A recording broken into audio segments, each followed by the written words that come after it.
आदाब, मैं हूँ वसतुल्लाह ख़ान और आज जुमा है यानी कॉलर्स डे। आप लोग बातें करेंगे और मैं सुनूँगा। वैसे भी आज मैं अकेला हूँ, मेरे दो साथी नहीं हैं, तो मैं बहुत ध्यान से सुनना चाहता हूँ। चूँकि अकेला हूँ लिहाजा कोई बहुत सख्त बात नहीं पूछ लीजिएगा, इसलिए कि हम तीनों होते हैं तो आपस में बांट लेते हैं। मैं इस वक्त अकेला हूँ। एनीवेज़, ये जो नंबर हैं जिस पे आप कॉल कर सकते हैं या आप स्क्रीन पे भी देख सकते हैं, तो कोशिश कीजिए। डॉक्टर फराज साहब हैं दोहा से सबसे पहले कॉलर।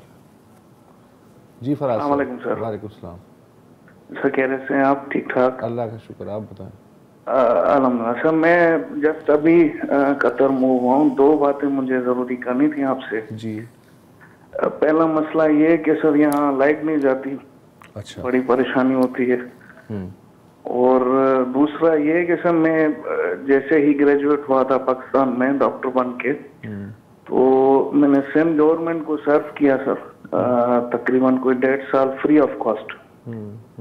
हर महीने में कोई 400 पेशेंट डील करता था सर। और जब एक्सटेंशन का वक्त आया तो मुझे वहाँ मिनिस्टर साहिबा ने कहा कि क्या जरूरत थी इतनी बड़ी खिदमत करने की। तो सर बस वो बड़े दुख के साथ मुझे निकलना पड़ा। तकलीफ हुई बहुत ज्यादा। जो मैं सर वहाँ अपने लोगों को करना चाह रहा था वो नहीं कर सका। तो बस ये, और कोई प्लेटफॉर्म मेरे लिए सही नहीं रहा। मैंने कहा आपसे ये दिल की बात शेयर। नहीं, मैं ज़ाहिर है कि आपकी बात हमसे ज़्यादा इस दुख को कौन जान सकता है। और आप अपने हमवतनों की खिदमत करना चाहते थे। हम वतनों ने आपके साथ जो किया वो भी शुक्रिया का एक अंदाज़ है। वो एक वाक़या सुना देता हूँ कि एक पटवारी था, बहुत ही रिश्वतखोर था, और वो मुज़फ़्फ़रगढ़ का जो दरियाई इलाक़ा था उसके बिल्कुल साथ साथ जो ज़मीन है वहाँ वो रह रहा था। 3 साल बाद पटवारियों का आमतौर पे तबादला होता है, लेकिन वो 12 साल से एक जगह टिका हुआ था। तो एक नया असिस्टेंट कमिश्नर आया और उसने उसे पहला नोटिस भेजा कि आपका तबादला तौसा कर दिया गया है नायब तहसीलदार के ओहदे पे तरक्की देते हुए। उस पटवारी ने ख़त फाड़ दिया। 2 महीने बाद फिर एक लेटर आया असिस्टेंट कमिश्नर की तरफ से, उसने उसको भी लिफ्ट नहीं कराई, फाड़ दिया। 3 महीने बाद एक रेड लेटर आया कि अगर आपने बतौर नायब तहसीलदार तौसा में फ़लाँ तारीख़ तक रिपोर्ट नहीं की तो आपको फौरी तौर पे नौकरी से मुअत्तल कर दिया जाएगा।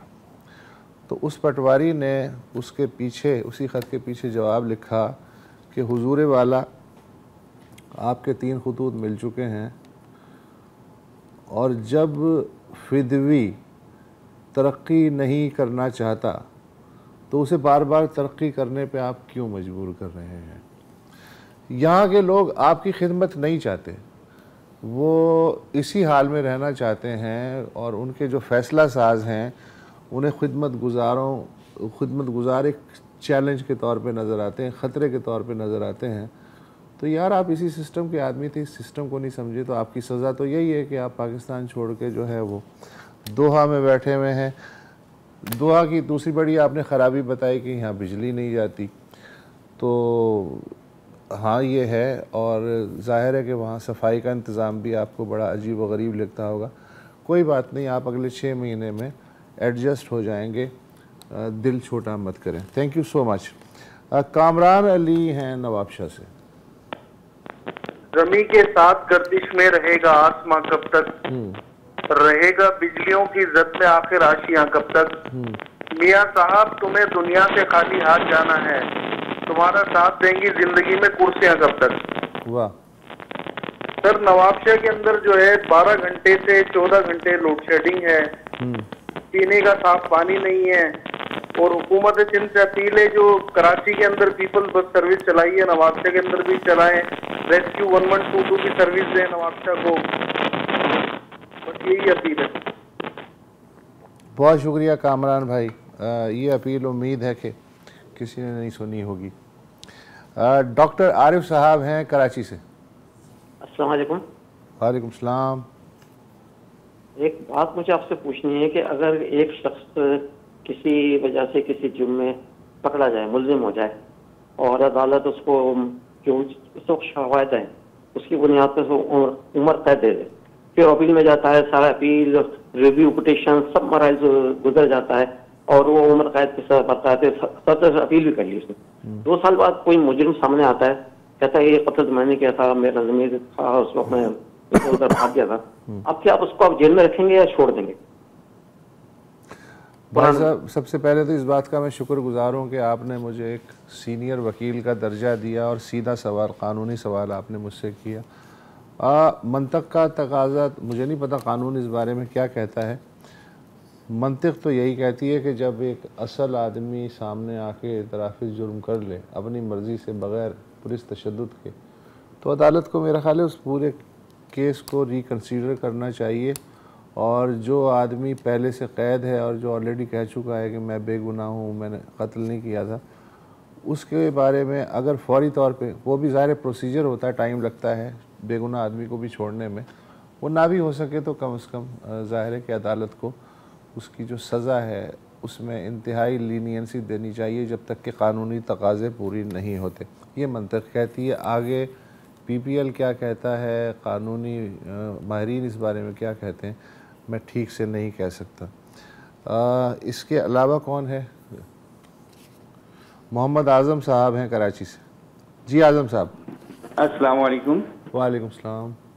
सर, मेरी गुजारिशात सिर्फ 2 हैं ट्रांसपोर्ट सिस्टम के हवाले से। ये जो कराची में ग्रीन लाइन बस का प्रोजेक्ट शुरू हुआ है जी, जो कि नवाज शरीफ का प्रोजेक्ट था, दिया हुआ कराची वालों को तोहफा, जो ताखीर के बाईस 2021-22 में जाके आखिरी मुकम्मल हुआ, उसको चला तो किया गया है, बहुत अच्छा मंसूबा है। लेकिन मेरी गुजारिश है इस हुकूमत से, फेडरल गवर्नमेंट से, खास तौर पे प्राइम मिनिस्टर से, कि जिस तरह उन्होंने पिंडी में जो पिशावर मोड़ से लेके और एयरपोर्ट तक का रूट जो है विद इन अ वीक उन्होंने बहाल करवाया, इसी तरह कराची का ये जो ग्रीन लाइन का इनकम्प्लीट मंसूबा है, सिर्फ 3 स्टॉप रह गए हैं कराची के, 7 डे हॉस्पिटल, तिब्बत सेंटर और ईदगाह, उसको काइंडली तेजी से मुकम्मल करवाएं। एक दफा कराची का इस प्रोजेक्ट का आकर विजिट करें और ताकि ये उसके बाद उसमें रफ्तार से। दूसरी गुजारिश सिंध गवर्नमेंट से है कि उन्होंने रेड लाइन बस सर्विस शुरू की है मॉडल कॉलोनी से लेकर टावर तक। मेरी उसमें एक सजेशन ये है कि उसमें कुछ बसों को, कुछ रेड लाइन बसेस को ग्रीन लाइन बस से कनेक्ट किया जाए नुमाइश पे, यानी वो शाराय कायदीन से होकर उनको नुमाइश तक ले जाया जाए, ताकि जो लोग ग्रीन लाइन बस से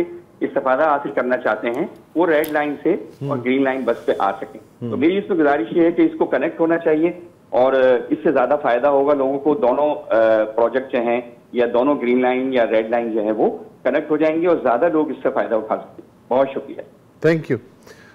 जो आपने कहा कि जी ग्रीन लाइन के सिर्फ 2-3 स्टॉप रह गए हैं, तो अब मुझे नहीं पता कि वफाकी हुकूमत इसकी एग्जीक्यूशन, फंडिंग की तो शायद ज़िम्मेदार है, एग्जीक्यूशन की भी ज़िम्मेदार है या नहीं। और मिफ्ता इस्माइल साहब जो कि हमारे वज़ीर ख़ज़ाना हैं, वो भी कराची के हैं, उनसे भी गुजारिश है कि ये जो इन्होंने बात की है मोहम्मद आज़म साहब ने 2-3 स्टॉप वाली, तो आप सिंध गवर्नमेंट के साथ टेकअप करके ज़रा देखें कि ये जल्द अज जल्द मुकम्मल हो जाए। जहाँ तक आपने कहा कि जी ग्रीन लाइन और रेड लाइन को आपस में मिला दिया जाए ताकि मुसाफिरों को आसानी हो, आज़म साहब दुनिया में जितने भी इस तरह के पब्लिक ट्रांसपोर्ट के मंसूबे होते हैं, चाहे लंदन हो, मॉस्को हो, न्यूयॉर्क हो, वो इंटीग्रेटेड होते हैं। मसलन वो जो अंडरग्राउंड रेलवे है या सरफेस पे जो बस सिस्टम है या ट्राम सिस्टम है, वो सारे के सारे इंटीग्रेटेड होते हैं ताकि जिस शहरी को जहाँ मीन ऑफ ट्रांसपोर्ट मैसर आए वो उस पर स्विच कर सके। और बाकायदा ये जो मंसूबे हैं ये एक दूसरे से लिंक होते हैं और फीडर सर्विस होती है जहाँ जहाँ ज़रूरत पड़ती है। तो अभी बहुत काम बाकी है और ये जो तीनों चारों रंगों की लाइंस हैं कराची में हैं, एक तो खुशी की बात यह है कि ये काम 25 साल 40 साल पहले हो जाना चाहिए था, चले शुरू हो गया है।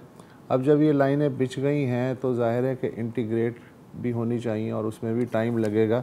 जहाँ इतना सब्र कर लिया वहाँ थोड़ा सा और सब्र कर लेना चाहिए। ज़्यादा यही होगा ना कि नहीं होगा, तो वो अब भी नहीं हो रहा। और अगले कॉलर हैं फ़रहतुल्लाह सिद्दीकी साहब हैं कराची से। जी फ़रहत भाई। अस्सलाम वालेकुम। वालेकुम। अच्छा, मेरी 2-3 गुजारिशात हैं। अभी ग्रीन लाइन और रेड लाइन की बात हो रही थी जी। तो मुझे ये समझ में नहीं आता कि वजीर आला साहब भी उसी यूनिवर्सिटी से पास आउट हैं जिस यूनिवर्सिटी से मैं पास आउट हूँ, कि इनको शर्म आनी चाहिए कि गरीब मुल्क जिसके पास डॉलर नहीं है, 250 बसें पहले इंपोर्ट हुई हैं, 500 बसें अब इंपोर्ट हो रही हैं। मकसद 550-700 बसें हम क्या एक फैक्ट्री नहीं लगा सकते थे? इतना भी विजडम नहीं है। दूसरी बात, मेरी रिक्वेस्ट ये थी कि अभी जो गवर्नमेंट जो कुछ कर रही है, ठीक है, पेट्रोल महंगा कर दिया, मिफ्ता साहब तो इंडस्ट्रियल आदमी है, उनको तो कोई फर्क नहीं पड़ेगा, जिसको पढ़ रहा है वो पढ़ रहा है। लेकिन सवाल ये है कि गवर्नमेंट की तरफ से कोई नजर आए कि वो फ्यूचर प्लान उसका है जो वो चॉकआउट करके पाकिस्तानियों को दे कि भाई इस IMF की किस्त के बाद हम इनके आगे मिन्नतें तरले नहीं करेंगे। लेकिन मुझे तो ये लग रहा है कि 6 महीने बाद, अभी तक हम घुटनों पे लेटे थे, अब हम बिल्कुल ही लेटेंगे। तो ये तो अल्लाह ही रहम करे कि हम किस तरफ जा रहे हैं। और तीसरी बात, एक आखिरी मैं कहना चाहता हूँ, ये कि पाकिस्तानी आपस में बड़े लड़ते रहते हैं, तहरीक इंसाफ और पीपल्स पार्टी और मुस्लिम लीग का नाम लेके और दूसरी पार्टियों का। सवाल ये है कि जिनकी गोद में पले थे उनको भी तो कुछ सोचना चाहिए और उनके बारे में भी कुछ सोचना चाहिए। जज़ाकल्लाह, सलाम। Thank you. अच्छा फरद भाई, आपने जो एक बात की कि बसें जो हैं वो इतनी महंगी महंगी गरीब मुल्क में क्यों लाई जा रही हैं, पहले जब नहीं लाई जा रही थी तब भी रोया जा रहा था कि इस नाहल हुकूमत को क्या हो गया है, पब्लिक ट्रांसपोर्ट का ख्याल नहीं है, इसे शर्म आनी चाहिए। अब जब लाई जा रही हैं तो भी आपको चैन नहीं है और आप ये कह रहे हैं कि इस हुकूमत को शर्म आनी चाहिए, इतना गैर कीमती ज़र मुबादला। तो भाई ज़र मुबादला किस लिए होता है? पब्लिक गुड के लिए ही होता है ना। तो जहाँ इतना सारा ज़र मुबादला मुख्तलिफ़ गैर तरक्याती प्रोजेक्ट्स में ज़ाया हो रहा है, अगर एक तरक्याती प्रोजेक्ट में लग रहा है जो कि पब्लिक सर्विस वाला है, उस पर भी आप खुश नहीं हैं, मुझे नहीं मालूम कि क्या सूरत है। बाकी जो आपकी तजावीज़ हैं कि जी IMF के बारे में कि ये कर लिया जाए वो कर लिया जाए, देखें जब आप स्टेडियम में बैठे हुए होते हैं और सामने एक बल्लेबाज होता है और एक बॉलर होता है, तो आप यही तो देख रहे होते हैं ना कि उसने गेंद फेंकी और उसने चौका लगा दिया या हिट कर दिया। तो फिर आप उस वक्त सोचते हैं कि यार ये तो मैं भी कर सकता हूँ, इसमें कौन सा कमाल है। लेकिन कोई कमाल है, वरना आप उस बल्लेबाज की जगह खड़े होते और आप उस बॉलर की जगह खड़े होते तो हमें क्या पता कि ऊपर क्या क्या सौदेबाजी हुई है, क्या क्या मुश्किलात हुई हैं, किस किस मिन्नत तरले से जो है इस मईशत को चलाया जा रहा है। हमारी आँख जो देख रही है हम झट से उस पर तबसरा कर देते हैं और उस तबसरे की बुनियाद पे अपनी माहिराना राय दे देते हैं। तो मेरा ख़्याल है कि सियाक़ व सबाक़ जो हैं उसमें जाए बग़ैर सतही अंदाज में मंज़र जो है उस पर आप राय देनी चाहिए कि अच्छा है या बुरा है, लेकिन माहिराना राय नहीं देनी चाहिए कि हम क्रिकेट के जो हैं वो कमेंटेटर बन जाएं, हम माशी कमेंटेटर बन जाएं, हम दिफाई तज्ज़ियाकार बन जाएं। इससे थोड़ा सा परहेज़ करना चाहिए। दिल तो मेरा भी बहुत चाहता है कि इन सब पे मैं राय दूं, लेकिन फिर मैं सोचता हूं कि यार खामा क्या फ़ायदा। अगले कॉलर कौन है? आकिब जावेद साहब हैं एबटाबाद से। जी अस्सलाम वालेकुम सर। वालेकुम सलाम। मैं आकिब जावेद बात कर रहा हूँ सर। मेरी ये रिक्वेस्ट थी कि जो गवर्नमेंट है हमारी वो मुख्तलिफ तरह के टेस्ट लेती है सरकारी नौकरियों में भर्तियों के लिए ना जी, तो उसका टाइम फ्रेम नहीं बताती। मतलब अगर एक एडवर्टीजमेंट है, उसका इस साल एडवर्टीजमेंट आई है तो 2-2, 3-3, 4-4 साल भी लग जाते हैं अपॉइंटमेंट होने में। तो अगर हम CSS की अपॉइंटमेंट जो है वो 1 साल के अंदर अंदर पूरी जो है वो हम कर सकते हैं, तो बेचारी बाकी नौकरियों का क्या कसूर है? वहाँ पे भी गवर्नमेंट को तवज्जो देनी चाहिए कि वो जल्दी प्रोसेस करे, लटकाए ना। अब एक नौकरी को 4 साल 3 साल लटकाने की कोई समझ नहीं आती। इतने इनके पास वर्क फोर्स है, इतने इनके पास वसाइल हैं, इतने इनके पास इदारों में लोग हैं, तो ये क्यों नहीं एक जो है एक प्रोसेस को जो है वो टाइमली कंप्लीशन की तरफ लेके जाते। तो एज अ यूथ हम सबको जाहिर है कि सवाल है, फ्रस्ट्रेशन वाली बात है। और ये सिर्फ ऐसा नहीं है कि CSS के साथ हो रहा है, ये डॉक्टरों के साथ भी है, ये दीगर शोबों के साथ भी है। वैसे भी रियासत के बारे में और रियासत की ब्यूरोक्रेसी के बारे में कहा जाता है कि दुनिया में जो सबसे स्लो जानवर हैं उनमें जो अगर टॉप 5 हैं तो उनमें जो टॉप का आएगा तो वो किसी भी रियासत की ब्यूरोक्रेसी आती है। इसीलिए रेड टेपिज़म की जो टर्म है वो अक्सर इस्तेमाल होती है, बाबूगिरी असल इस्तेमाल होती है। हुकूमतें चेंज होती रहती हैं, प्रायोरिटीज़ चेंज होती रहती हैं, पता चलता है कि ये टेस्ट तो फ्लॉ था, अगली दफ़ा नया टेस्ट होगा, पता ये चलता है कि फ़लानी चीज़ में स्कैंडल निकल आया। तो उसके बावजूद भी अगर सब कुछ भी ठीक है और तब भी ताख़ीर हो रही है तो यकीनन ये नौजवानों के साथ कड़ा जुल्म है और इसका कोई मदावा मुमकिन नहीं है सिवाय इसके कि ये जुल्म ना हो। एक वक्फ़ा लेते हैं और उसके बाद आपकी कॉल्स भी लेते हैं।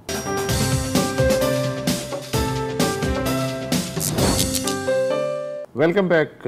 वसीम असलम साहब हैं सरगोदा से। जी जनाब। जी अस्सलाम वालेकुम सर। वालेकुम सलाम। मैं एक बात आपसे डिस्कस करनी थी। जो पाकिस्तान में रिश्वत का जो बाजार सजा हुआ, जहाँ भी जाओ रिश्वत, पैसे ही पैसे, कोई काम सरकारी पैसे बगैर नहीं हो रहा। मैं आपको छोटा सा मसला अपना बताता हूँ जी। हमारा 6 मरले का मकान है राती गाँव में सरगोदा के साथ छोटे से। जो विरासती इंतकाल करवाने की फीस टूर्नामेंट की वो 1000 रुपये। जब मैं पटवारी के पास गया हूँ तो वो मुझे फीस मांग रहा है जी 25,000 रुपये। 25,000 मतलब वो मांग रहा है इंतकाल करने के। तो मैं उसकी टेंशन में आ गया। मैं मतलब दुकान पे काम करता हूँ, तो मैं चला गया एंटी करप्शन वालों के पास। एंटी करप्शन वालों के पास गया हूँ तो उन्होंने मुझे नीचे भेजा किसी अफसर के पास। मैंने सारी सूरत हाल समझा दी, मगर ये जो मसला है, ये जो करना है, मैंने पकड़वाना है पटवारी को। कोई बंदा तो कदम उठाए नहीं इस मामले पे। कोई हर बंदा बेचारा किसी परेशानी में, कोई किसी को दे के जा रहे हैं, सरेआम काम चल रहा है। वो सारा मैं जनाब उसके पास सारी बात बताई। वो मुझे लेके घूमता रहे, कभी जाए साहब के पास, कभी किधर, पूरी कानून करवाई, पेपर वर्क पूरा करने लग गए। लेकिन जो राज की बात थी वो उस अफसर और मेरे के दरमियान में थी। वो जनाब आप कैसे लीक हुई है वो मुझे नहीं पता। जो बंदा मेरा रिश्वत लेने का इंतजार कर रहा था वो मेरा फोन बाद में सकल नहीं, मैंने आपको भी नहीं लेने, बाद में लूंगा जी, बाद में।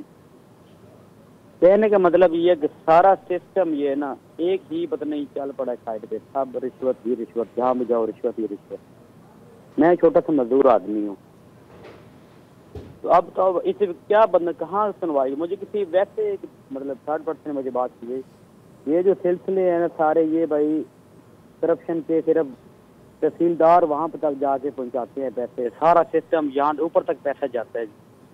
तो बंदा क्या आप करे, इस सिस्टम से बंदा निकले और किसके खिलाफ तो बंदा बात करे, कहाँ बात करे। अच्छा ठीक है। अब जबकि आपको ये तजर्बा हो गया है 1st पर्सन में, आपको बजाते खुद, आपने ज़ाहिर है किसी से सुना नहीं, आपको खुद ये तजर्बा हो गया कि ऊपर से नीचे तक क्या सूरत हाल है, तो अब क्या ख्याल है कि वो इंतकाल करवाना है अपनी अराजी का, जायदाद का, या नहीं करवाना, क्या करना है? जी मैं अब ये कह रहा हूँ जी, ऊपर तक शिकायत कर जाए तो वो कहे जी वो जी नहीं, वो तो आपने बता दिया। अब आपने क्या सीखा, इंतकाल करवाना है उसका जायदाद का या नहीं करवाना? मैं बाहर गया हूँ जी। मैं उस दिन जब वो जो वापस लेके गया, मेरे रिटर्न लिखवा लिया या वो डिले हो गई, अब ये नहीं हो सकता, मैं वापस आ गया। हार गए ना, वापस आ गए। मैं हार गया। मैंने 2 दिन अपनी दुकान की छुट्टी की है, मेरा 2000 का नुकसान हो गया। 2 दिन छुट्टी मैंने की है। तो अब आप राह रास्त पे आ गए। मैं कह रहा जी मैं बड़ा कुछ सीख गया। मैं हैरान हो गया हूँ, मेरे साथ जिंदगी में पहली बार ऐसा हुआ है। मैं हैरान हो गया कि सिस्टम चल कैसे रहे हैं सारे, कहाँ भी जाओ पैसे। अब आपको पता चल गया कैसे चल रहे हैं? मैं कह रहा हूँ मुझे बहुत अच्छी बेहतरीन तालीम हो गई ना, बस ऊपर से लेकर नीचे तक ये आपको राज की बात मालूम हो गई। दुनिया जिंदगी में आपको जो 10 काम की बातें मालूम हुई होंगी उनमें ये सबसे कीमती है। इसलिए कि जब आप शुरू में कह रहे थे ना कि मैंने कहा जी मैं पटवारी को नहीं छोड़ूंगा और मैं उस पर केस करूंगा और एंटी करप्शन वालों का, तो मैं लरज़ गया। उसकी वजह यह है कि पिछली 75 साल की तारीख़ में मैंने किसी वज़ीर आज़म के मुंह से ये लफ्ज़ नहीं सुना था या किसी सदर के मुंह से या इंतहाई ताकतवर आदमी के मुंह से कि वो पटवारी पे केस करेगा, पटवारी को अपने ओहदे से ख़त्म करवा के दम लेगा। ऐसा मैंने ज़िंदगी में ना सुना है ना देखा है। तो मैं बड़ी दिल में दाद दे रहा था कि यार क्या शेर आदमी ज़िंदगी में पहली दफ़ा टकराया, वसीम असलम। लेकिन अच्छी बात यह है कि आपने जल्द ही समझ लिया कि सिस्टम कैसे काम करता है। इकबाल बहुत पहले कह चुके हैं कि ये चमन यूं ही रहेगा और हज़ारों जानवर अपनी अपनी बोलियां सब बोल के उड़ जाएंगे। वक्फा।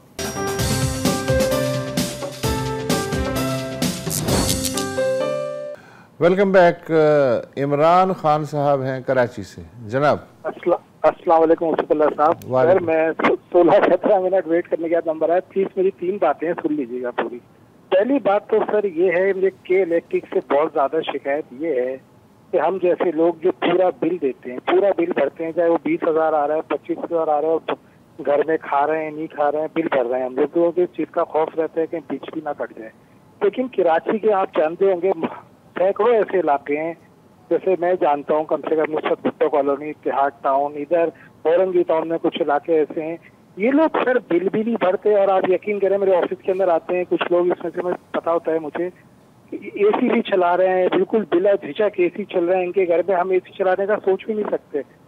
लेकिन सर ना ये बिजली ना केसी वाले इनको पकड़ते हैं। अगर इनकी बिजली काट दी जाती है तो इनकी बिजली कटी हुई है सालों से, लेकिन ये लोग इस्तेमाल कर रहे हैं, कोई पूछने वाला नहीं है। और सारा बर्डन हम जैसे लोगों को आता है। तो इधर तवज्जो दी जाए कम से। और यकीन करें कराची में मैंने देखा है 70% लोग मुजाहरे भी वही करते हैं जो बिल नहीं भरते। ठीक है। अच्छा सर, दूसरी बात यह है कि आज मैं सुप्रीम कोर्ट के हवाले से आपसे ये पता करना चाहता था, सुप्रीम कोर्ट अदालत है या कोई मसलती इदारा है, कोई पंचायत है जो सिर्फ बैठ के ये कि दोनों पार्टियां खुश हो जाए हम फैसला कर देते हैं?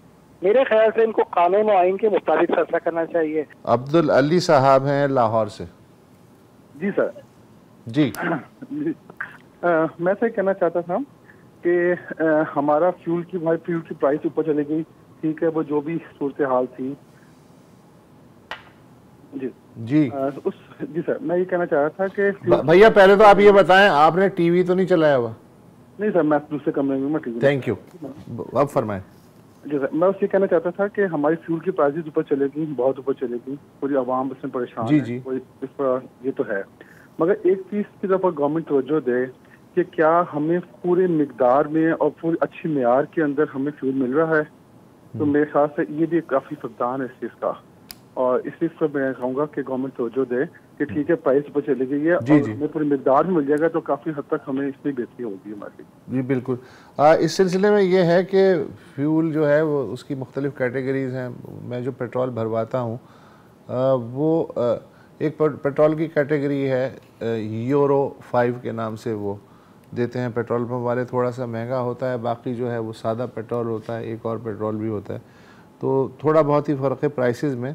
लेकिन आपकी भी ये बात दुरुस्त है कि जब आप इतने पैसे ले रहे हैं तो फिर मयार जो है उसमें जो तकसीम है या तफरीक है उसे भी ख़त्म करें और एक ही मयार का जो कि आला तरीन मयार का रिफ़ाइंड पेट्रोल हो वो सबको दें कम से कम। अब तो हक़ बनता है, जबकि पेट्रोल की कीमत 250 रुपये फ़ी लीटर पहुंच गई है और अगले 10 महीने में सुना ये है कि ये 290 तक भी जा सकती है। मैं डरा नहीं रहा हूँ, ऐसी एहतियातन कह रहा हूँ कि ये हो सकता है। आप ज़हनी तौर पे तैयार भी रहिए।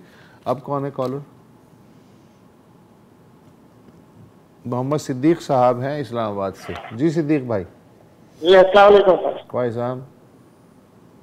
जी सर, मेरा ताल्लुक आज़ाद कश्मीर से है, मुजफ्फराबाद से। जी हेलो भाई, बात कीजिए, आवाज़ आ रही है। जी मैं कह रहा था सर, मेरा ताल्लुक आज़ाद कश्मीर से है, मुजफ्फराबाद से। मैं सिर्फ इमरान खान साहब को आपके तबस्सुम से उन तक मैसेज पहुँचाना चाहता हूँ कि सर मेरा पहला वोट था, मेरा और मेरे भाई का, मेरी बहन का, हम तीनों का पहला वोट था, जो हमने तीनों ने, हमारे घर वालों को पता नहीं उन्होंने दिया नहीं दिया, हम तीनों ने इमरान खान को वोट दिया। जी ठीक है सर। हमने दिया था, इसलिए दिया था सर, मैं पिछले 8-9 साल से इस्लामाबाद में रह रहा हूँ, मुझे पता है इधर सारा मैं देखता सुनता रहा हूँ। मैंने कहा चलो इमरान खान को चेक कर लेते हैं, पहला वोट है उनको दे देते हैं। ठीक है, दे दिया सर। उसके बाद मैं ये कहना चाहता हूँ कि माशाल्लाह दूसरा वज़ीर आज़म हमारा चेंज होने वाला है सर, चंद दिनों में, चंद हफ्तों में वो भी जाने वाला है। 1 साल से सर यकीन करें आप कि आपके नुमाइंदे होंगे, बता सकते हैं कि सड़कों का क्या हाल बन गया है सर। बारिशों से रोड घोड़ के तबाही की तरफ चला गया। ऊपर से सारे बारिशें नहीं हुई, पानी बिल्कुल गांव में लोगों के पानी बिल्कुल खत्म हो गए। इतने मुश्किल हालात में, बिजली तो आई नहीं है, बिजली का तो वो तो सोचे भी ना। जनरेटर में जाके शहर से मोबाइल बैटरी चार्ज करा के हम अपना निजाम चलाते हैं गाँव वाले लोग। आज तक सर पिछले ये तकरीबन 3 महीने से ये हुकूमत इनकी खत्म हो गई, सारा कुछ हो गया। एक दिन इन्होंने नाम ही लिया है आजाद कश्मीर का, गिलगित का क्या हालात हैं, क्या सूरत हालात हैं, क्या कर रहे हैं लोग, कैसे मर रहे हैं। अस्पतालों के इतने बुरे हालात हैं कि सोच भी नहीं सकते, इतने बुरे हालात हैं। एक CMH अस्पताल है सर, सिर्फ और सिर्फ पूरे शहर में एक अस्पताल है सरकारी CMH। तो अब क्या सोचा है, कल अगर इलेक्शन होते हैं तो किसे वोट देंगे फिर, या देंगे ही नहीं, घर पे बैठेंगे? आगे सोचे भी नहीं, सोचना भी, मैं तो ये सोचता हूँ PTI को वोट देना सोचना भी गुनाह है। अच्छा, दूर की बात है। तो बाकी लोग ठीक है सर? बाकी तो चलो ठीक नहीं है, बाकी चलो हमें ये सहूलत तो मौजूद थी, कम से कम रास्ता बना रहे थे, कुछ कार तो रहे थे। हमने तो इसलिए दिया था कम से कम स्कूल बन जाएंगे गांव में, कम से कम गांव में कुछ सहूलत आ जाएगी, पानी आ जाएगा, घर घर में पानी आ जाएगा। पानी आना तो दूर। जी बिल्कुल सही है, सही है, सही है। तो भाई आज़ाद कश्मीर में PTI की हुकूमत है, ये आपका वोटर कह रहा है, इसकी सुन लें। अगर ये 50% भी दुरुस्त कह रहा है तो 50% तो काम कर लेना। वक्फा।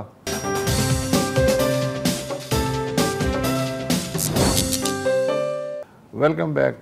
अदनान आफ्ताब हैं लाहौर से। जी अदनान भाई। जी अस्सलाम वालेकुम सर, क्या हाल है आपके, खैरियत से हैं? मैं ठीक हूँ बिल्कुल। अच्छा सर, सॉरी टू से दिस बट मैं एक बहुत ही ऐसा मसला आपके सामने रख रहा हूँ जो इस वक्त करंटली पाकिस्तान के अंदर 10 मई से आज तक स्टेट बैंक कोई LC नहीं खोल रहा। मैं एक इंडस्ट्री चलाता हूँ, मैं वहाँ काम करता हूँ, लाखों लोगों के रोजगार खत्म हो रहे हैं। मुझे नहीं समझ में आ रहा है ये हुकूमत या पिछली हुकूमत ये अपने इलेक्शनों के चक्कर में लगे हुए हैं, कोई इस मुल्क के बारे में नहीं सोच रहा। अगर ये इंडस्ट्रियां बंद हो रही हैं तो ये नहीं आएंगे। जितने फॉरेन इन्वेस्टमेंट पाकिस्तान में आई हुई है वो सारे इन्वेस्टर्स डरे हुए हैं, कोई पाकिस्तान में आगे इन्वेस्ट नहीं करेगा। ये लोग क्या सोच रहे हैं, क्या करना चाहते हैं?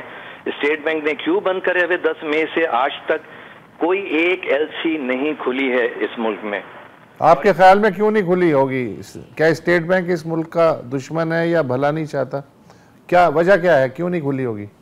सर देखें, मैं आपको बड़ी सिंपल सी बात करता हूँ। ये लोग कहते हैं कि जी हमारा इंपोर्ट बिल बहुत ज्यादा हो रहा है और एक्सपोर्ट बिल नहीं है। अब अगर आप इस सिनेरियो को समझ लें, पाकिस्तान के अंदर क्या चीज है ऐसी जो आप खुद बनाते हैं सिवाय एग्रीकल्चर के? तो आपको इंपोर्ट तो करना पड़ेगा ना चीजें। या तो आप यहाँ पे कोई आपकी सिलिकॉन वैलियां लगी हों या आपके पास कोई ऐसी इंडस्ट्री। तो आपके ख्याल में ये बात स्टेट बैंक की समझ में नहीं आ रही? स्टेट बैंक की समझ में बिल्कुल नहीं आ रही। उसकी वजह यह है कि स्टेट बैंक खुद नहीं कर जा रहा, हमारी गवर्नमेंट नहीं सिंसियर है ना उनकी बला से। वो तो मेरा ख्याल है ये वाली गवर्नमेंट ये समझ रही है कि जितना मलबा पिछली गवर्नमेंट में डाल सकते हो डाल दो, भले लोगों का बेड़ा गर्क हो जाए। सही है, चलें ठीक है। ये तो फिर आसान हो गया सोल्यूशन कि ना हुकूमत सिंसियर है और ना स्टेट बैंक सिंसियर है, तो फिर जाहिर है आप जो कह रहे हैं वही हो रहा होगा। साजिद भट्ट साहब हैं गुजरांवाला से। जी भट्ट साहब।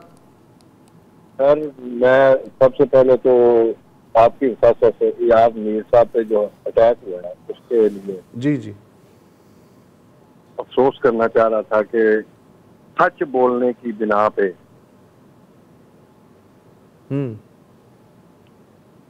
जो उन पे ये किया गया है उसकी बहुत भरपूर मजम्मत करता हूँ। ठीक है। बेसिक मैं भी सहाफी हूँ जी। तो दूसरा आप बिजली की बात कर रहे थे तो 98% जो सूबा सरहद है ना एपी के वहाँ बिजली चोरी है। ठीक है। कम अज कम मैं 70% इलाके को जानता हूँ जहाँ पे बिजली के मीटर ही नहीं है।